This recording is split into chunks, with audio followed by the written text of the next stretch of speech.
நண்பா உனக்கு ஞாபகம் இருக்குதா?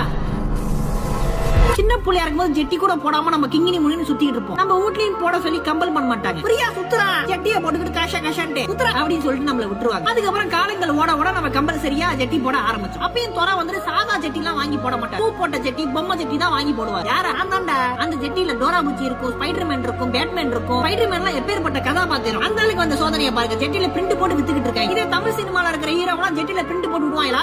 அந்த பிரச்சனை நம்ம வரல. இந்த மாதிரி பிரிண்டட் ஜெட்டி போட்டு நம்ம சுத்திக்கிட்டு இருந்திருப்போம். அதுக்கப்புறம் காலங்கள் ஓட ஓட லேபாய் ஜெட்டி, ஜாக்கி ஜெட்டி இந்த மாதிரி வெரைட்டியான ஜெட்டி எல்லாம் வலம் வர ஆரம்பிச்சு. அப்பலாம் ஜாக்கி ஜெட்டி போட்டவனா மாஸ், அவன் ஜாக்கி தான் போட்டிருக்கான் அப்படிங்கறத லைட்டா அப்படி டவுசர் அவுத்தி காம்பாங்க. நம்ம பார்த்து தெரிஞ்சுக்கணும், ஜாக்கி போட்டிருக்கான் பெரிய எடுத்து பயன்டா. அப்படி ஒரு பிரஸ்டீஜ், அப்படி ஒரு ஸ்டைல், அந்த ஸ்ட்ரைப் இருக்கிற ஜெட்டி. ஆனா எங்க அப்பா எனக்கு ஜாக்கி ஜெட்டி வாங்கி கொடுக்க மாட்டேன், ஆனந்த ஜெட்டி தான் வாங்கி கொடுப்பேன். அதெல்லாம் அப்படி இறக்கி காமிக்க முடியாது. அதுக்கப்புறம் இன்னும் காலங்கள் ஓட ஓட ஜெட்டி கலரை பார்த்து செலக்ட் பண்ண ஆரம்பிச்சோம். கடைக்கு போனா இந்த கலர் என்கிட்ட இருக்குண்ணா, இது வேணாம், அந்த கலர் கொடுங்க. மாங்காய் பச்சை கலர் இருக்கா, கொய்யாக்கா கலர் இருக்கா, இப்படி கலர்